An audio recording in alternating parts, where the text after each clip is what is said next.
সবাইকে ঈদ উল আজহার শুভেচ্ছা, ঈদ মোবারক।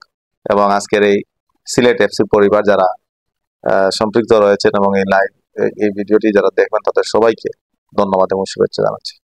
আগের মহিমায় মহিমান্বিত হোক ঈদ উল আজহা।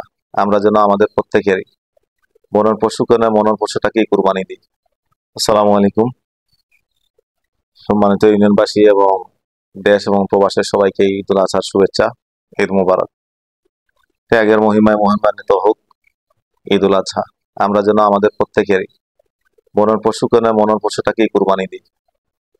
হযরত ইব্রাহিম আলাইহিস সালাম এবং থেকে শুরু করে আজ পর্যন্ত কুরবানির যে মাহাত্ম্যটুকু, সেই মাহাত্ম্যটুকু যেন আমরা পরিপূর্ণভাবে পালন করি।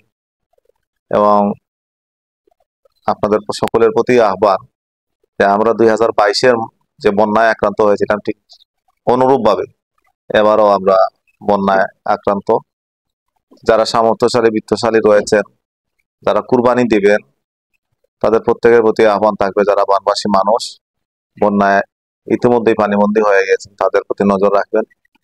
এবং আমরা আমাদের সামর্থ্য অনুযায়ী যেন আমরা কুরবানিটুকু আমাদের গ্রামের বাড়িতে আমরা দেই, সেই আহ্বানটুকু রইল। আমরা বর্তমান পরিস্থিতিতে আসলে খুব কঠিন একটি পথ অতিক্রম করছি।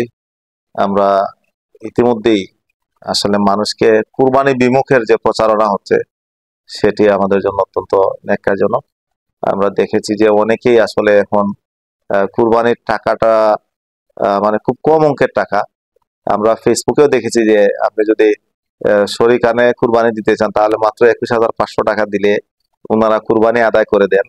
অথবা আমরা অনেকেই জানি যে এখন একটা অনেক প্রবাসী, যুক্তরাজ্য প্রবাসী বলেন আর অন্যান্য দেশের প্রবাসী বলেন, অনেকেই এখন আর গরু কিনে গ্রামের বাড়িতে কুরবানি দিয়ে বন্টনের যে ব্যবস্থাপনা রয়েছে সেটি থেকে সরে আসছি আমরা।